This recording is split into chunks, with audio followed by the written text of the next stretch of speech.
Bonjour et bienvenue à cette édition de À télécharger. Je suis votre hôte Dave Richardson et c'est le retour tant attendu du mardi de Stu avec le co-responsable des actions mondiales chez RBC Gestion mondiale d'actifs, le Wunderkind. J'arrive d'Allemagne, vous l'aurez deviné. Le Wunderkind Stu Kedwell. Stu, comment allez-vous? Comment se passe votre été? Un bon été, Dave, et vous? Vous étiez en vacances, j'espère que vous en avez bien profité. En tout cas, c'est moi le fautif. Vous étiez prêt à participer au Mardi de Stou ces 2 dernières semaines, tandis que moi, j'ai décidé de partir en voyage en Europe avec ma fille. Ma femme s'est jointe à nous et nous avons visité 10 pays en 13 jours. Disons que ça ne m'a pas laissé beaucoup de temps pour me poser à un endroit et enregistrer une émission avec vous. Je m'en excuse. Mais cela veut dire aussi, puisque les choses ont tellement bougé pendant tout ce temps, que ce mardi de Stu risque d'être le plus passionnant de tous. Stu, passons en revue tout cela. Le marché a complètement changé au cours des 2 dernières semaines, pas vrai? Eh bien, Dave, pour être honnête, vous auriez pu rester en vacances car la situation est restée relativement stable. Il y a eu certes beaucoup de nouvelles. Il suffisait d'allumer la télévision chaque jour ou de consulter X ou toute autre source d'information pour trouver de nombreux commentaires sur différents sujets. Mais en fin de compte, nous sommes à peu près au même point qu'il y a 2 semaines. L'économie montre certains signes de ralentissement potentiel. Les chiffres de l'emploi aux États-Unis, en fait, en font clairement état, même si leur exactitude, disons, a été mise en cause. Mais certaines enquêtes privées avaient déjà montré des tendances similaires en matière de chômage. Les offres d'emploi et divers autres indicateurs nous avaient déjà montré que l'emploi n'était pas aussi fort qu'auparavant. Et puis, la Banque centrale américaine a maintenu ses taux d'intérêt à un niveau élevé. Le marché du travail montre ses faiblesses. La Banque centrale peut-elle baisser les taux d'intérêt? Bien sûr qu'elle peut le faire et elle le fera fort probablement à un moment donné, mais les nouvelles concernant les droits de douane continuent de peser sur l'inflation et brouillent un peu le double mandat de la Banque centrale. Le marché boursier, quant à lui, prend tout cela avec philosophie. Il estime que les droits de douane peuvent certes entraîner une inflation, mais que celle-ci ne sera pas persistante, qu'il s'agit d'un phénomène ponctuel, disons. Quelle que soit la situation de l'emploi, ils peuvent baisser les taux d'intérêt et comme nous l'avons déjà mentionné, mais je pense que cela persiste, avec la belle et grande loi américaine, vous avez cet effet de dépréciation accélérée. On voit davantage de dépenses d'investissement quand on bénéficie d'un remboursement d'impôts plus rapide sur ces dépenses. Le marché essaie donc de peser tous ces éléments, c'est pourquoi nous sommes toujours dans le statu quo. L'autre facteur qui entre en jeu à cette période de l'année est la saisonnalité. Les mois d'août et de septembre sont plus difficiles sur les marchés. Nous avons atteint un sommet la dernière semaine de juillet, puis nous avons connu une journée plus calme après la publication des chiffres de l'emploi et avons perdu la plupart des gains enregistrés en juillet. C'est tout à fait normal après la hausse que nous avons connue. Nous ne voyons rien qui puisse vraiment perturber cette tendance à moyen terme. Mais à court terme, certains indicateurs sont certainement devenus plus tendus. Nous en avons parlé la dernière fois. Comme je le disais, beaucoup de nouvelles, mais pas de progrès significatifs. Et puis, au sein même du marché, on observe un léger resserrement, ce qui n'est peut-être pas très encourageant. Certaines actions ont été plus faibles. La sanction pour ne pas avoir atteint ses objectifs de bénéfice a été plus sévère, disons, que la récompense à ceux qui les ont dépassés. L'IA a conservé sa domination sur le marché boursier à court terme. Voilà à peu près où nous en sommes. Si vous regardez les grandes entreprises qui dépensent des dizaines de milliards de dollars dans l'IA et qui développent des infrastructures autour de cela, vous vous attendez à ce que cela profite à quelqu'un et avec une bonne marge avec ça. Cela protège donc beaucoup de ces entreprises. Il n'est pas surprenant qu'elles s'activent. Et dans l'ensemble, les résultats ont été plutôt bons. Les deux tiers des entreprises du S&P 500 ont publié leurs résultats et 80% d'entre elles ont dépassé les attentes. Mais comme vous le dites, elles les dépassent, mais tout ne demeure pas si solide. Certains problèmes persistent. Oui, c'est un peu ce que je veux dire. Les chiffres en eux-mêmes sont corrects et parfois, même si un chiffre dépasse techniquement les attentes, la façon dont il s'inscrit dans le contexte où l'un des indicateurs commerciaux n'est pas tout à fait à la hauteur et la réaction a été médiocre sur le marché boursier. Donc, si l'on examine l'écart entre les rendements supérieurs et inférieurs aux attentes, les rendements inférieurs ont été un peu plus sévèrement sanctionnés que les rendements supérieurs, ce qui me semble logique car nous avons connu une très forte reprise depuis le creux. Il est tout à fait naturel qu'il y ait un certain tri. Cela a touché toutes les actions, même certaines des 7 magnifiques. Les réactions aux chiffres ont donc été très variées. Certaines ont été bonnes et ont donné suite. D'autres ont été bonnes mais n'ont rien provoqué du tout. C'est donc le marché dans lequel nous nous trouvons. Ouais, comme je le dis aux conseillers et aux investisseurs quand je discute avec eux, quand on regarde un peu plus loin que les prochaines semaines, dans un an, le marché semble s'attendre à une croissance économique légèrement supérieure à celle que nous connaissons actuellement, à des taux d'intérêt légèrement inférieurs à ceux d'aujourd'hui, ce qui vous permet de rester à un niveau record et même pendant une période qui est généralement creuse sur le plan saisonnier, de continuer à avancer et à équilibrer les choses. Je peux ressasser les arguments qui prédominaient probablement vendredi, à savoir que nous avons un rapport sur l'emploi assez mauvais et que les deux rapports précédents, qui semblaient pourtant bons, n'étaient en fait pas si bons que ça. Le marché de l'emploi est difficile, l'économie ralentit et puis, entre-temps, nous avons reçu un rapport sur l'inflation un peu plus élevé que ce que l'on aurait souhaité, les droits de douane qui entrent en vigueur en étant la cause. Tout cela ressemble beaucoup à une stagflation. On arrive à lundi, puisque l'économie ralentit, donc la Fed devrait peut-être baisser ses taux un peu plus agressivement que prévu. Et après ce rapport sur l'emploi, certains des taux à long terme, les obligations à 10 ans et à 30 ans, ont tous baissé. Et même lors du rebond d'hier, ils ne sont pas remontés. On dit donc que les choses ralentissent et que les taux vont baisser, et lundi, le marché remonte. On a vraiment l'impression d'avoir fait du surplace pendant un certain temps, et avec tout le bruit ambiant, 2 semaines plus tard, on en est toujours à peu près au même point. Les stratégies dont vous avez souvent parlé sont toujours d'actualité alors? Oui, je pense. En été, on observe parfois davantage de fluctuations, tant à la hausse qu'à la baisse. Vous le suggérez, nous voulons nous assurer de passer en revue les catégories clés et de nous faire une idée de leur évolution potentielle, plutôt que d'adapter notre discours à la situation du jour. Sinon, on se dirait, vendredi, ça va baisser, voilà ce que je pense aujourd'hui, lundi, ça remonte, voilà ce que je pense maintenant. Nous essayons d'être cohérents. Les valorisations sont élevées, elles ne le sont pas autant pour l'action moyenne.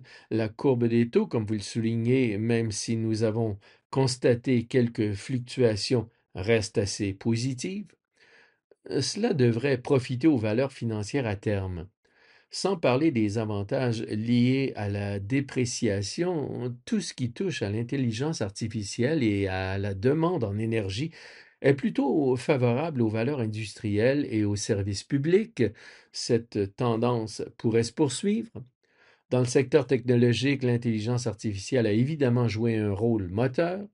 Au sein du portefeuille, vous avez donc ces quatre thèmes et vous vous dites que si l'économie ralentit, la Banque centrale pourrait baisser les taux d'intérêt à court terme. Cela n'aura probablement pas beaucoup d'incidence sur la pente de la courbe des taux, mais cela pourrait simplement soutenir davantage les thèmes déjà en place.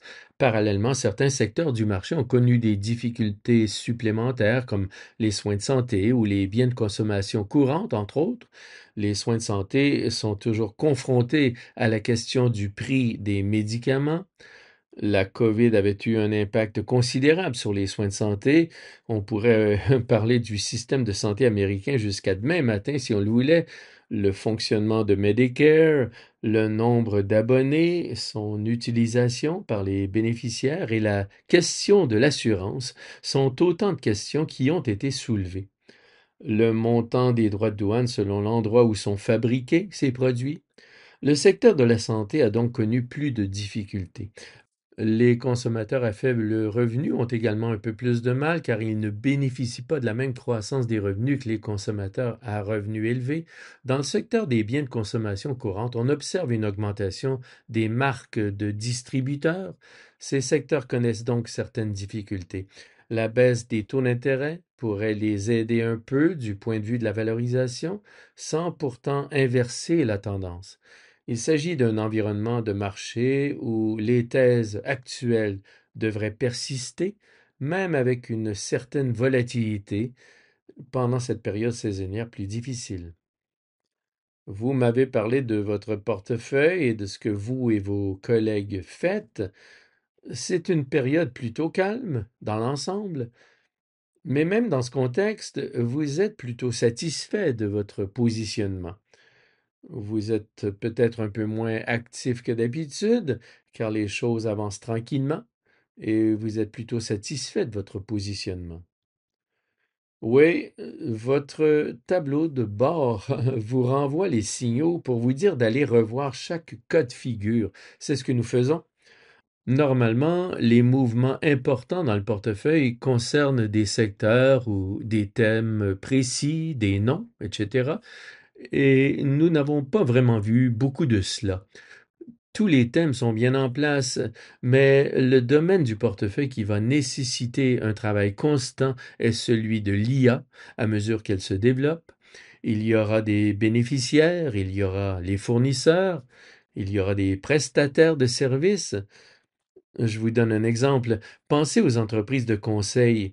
Il y avait un article dans le Wall Street Journal hier sur les grandes entreprises qui vont utiliser davantage l'IA et qui auront donc besoin d'aide pour s'y retrouver. Cela va ouvrir la voie aux entreprises de conseil. Mais certaines d'entre elles s'avèrent déjà plus productives grâce à l'IA. Certaines utilisent l'IA dans des domaines où elles n'auraient peut-être pas eu besoin d'autant de services conseils auparavant. Je vais mettre en place un nouveau système logiciel, ce qui aurait nécessité beaucoup de services conseils par le passé. Aujourd'hui, l'IA pourrait être capable d'effectuer certains transferts de données et d'autres tâches similaires. Je ne dis pas que c'est ainsi que les choses vont se passer nécessairement, mais ce que nous avons constaté, c'est que lorsqu'une action passe d'un panier à un autre, quelle qu'en soit la raison, cela s'apparente à un manque à gagner par rapport aux attentes. Cela peut avoir un impact important sur le prix des actions.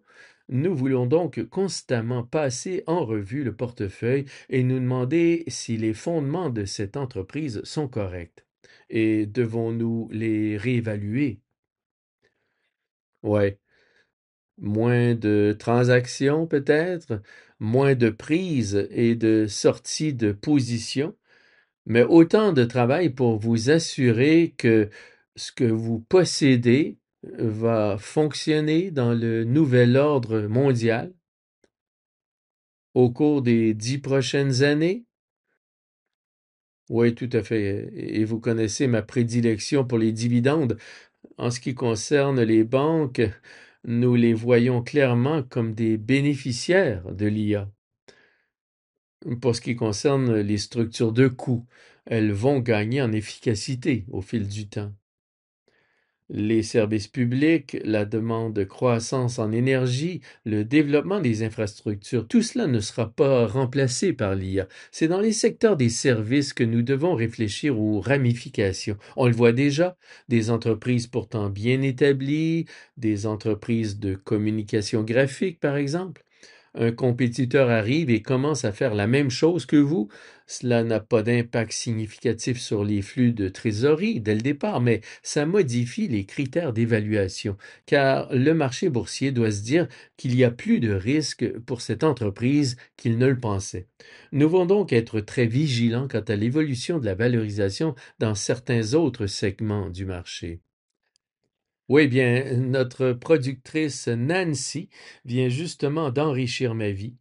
Au fait, nous devons l'inviter à participer à l'émission. C'est elle qui coordonne les mardis de Stew et elle m'a appris qu'au Luxembourg, on peut trouver les McRib toute l'année. J'ai donc mangé un McRib lors de mon voyage en Europe. Mais l'autre chose dont elle parlait lorsque nous avons enregistré avec Éric Lasselle tôt ce matin, c'est une application qu'elle a découverte et qui permet d'écrire une chanson à partir d'une série de données, par exemple une chanson à la Carpenter, petite chanson pop joyeuse, et vous pouvez ensuite la transformer en une pièce grunge ou heavy metal. Je donne cet exemple pour montrer ce que l'intelligence artificielle va pouvoir faire. On l'a dit à plusieurs reprises sur ce plateau, et cela dépasse tout simplement l'imagination. C'est l'IA elle-même qui va devoir trouver toutes ses propres applications potentielles. Cela dépasse l'imagination en termes d'application de ces outils, de la rapidité avec laquelle ils vont se développer et fonctionner. Le défi pour vous est énorme. Si vous détenez une participation importante dans une entreprise particulière, comprendre en profondeur comment cela va évoluer au fil du temps. Oui, l'adage dit que la marge d'une entreprise devient la convoitise d'une autre. Les entreprises qui ont des marges importantes sont celles que les autres concurrents vont essayer d'attaquer en offrant le même service et ainsi en ravir une partie. Lorsque nous passons en revue toutes les entreprises, vous devez formuler trois séries d'hypothèses. Acheter une action, c'est acheter un ensemble d'hypothèses, on l'a déjà dit. Vous avez une hypothèse sur le chiffre d'affaires, une hypothèse sur la marge et une hypothèse sur la valorisation à laquelle le flux de trésorerie résultant sera négocié. Parfois, si vous constatez un changement, le chiffre d'affaires baisse, la marge diminue et la valorisation baisse. C'est là que vous obtenez une variation significative du cours de l'action. Parfois, le chiffre d'affaires et la marge sont bons à court terme, mais le marché boursier s'inquiète et la valorisation change afin d'anticiper cette inquiétude potentielle. Vous devez donc revoir chacune de ces trois hypothèses pour les actions de votre portefeuille et les réévaluer au fur et à mesure que le temps passe. Ouais, nous avions abordé un autre sujet avant de commencer l'enregistrement. L'or a également été un actif intéressant. Et comme vous l'avez souligné, il a certainement aidé le marché canadien. Le Bitcoin, lui, a reculé. Les crypto-monnaies et l'or se sont renvoyés la balle pendant un certain temps.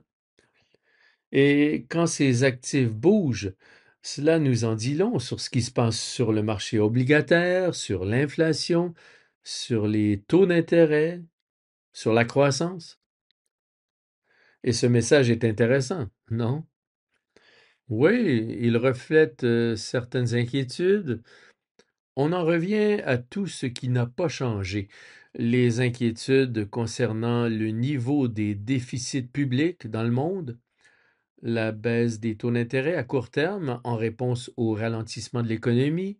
Après des années de lutte pour faire grimper l'inflation à 2%, on lutte maintenant pour la faire redescendre à 2%.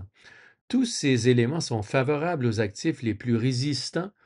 Ils sont eux aussi volatiles, mais la tendance est à la hausse. Alors oui, l'or et le McRib sont des éléments essentiels d'un portefeuille destiné à lutter contre l'inflation. Oui, on attend toujours notre commandite de McRib pour l'émission. D'après moi, ce n'est pas pour tout de suite. Et quand le McRib est offert au Canada, cela veut dire un pic des taux d'intérêt. Souvenez-vous-en.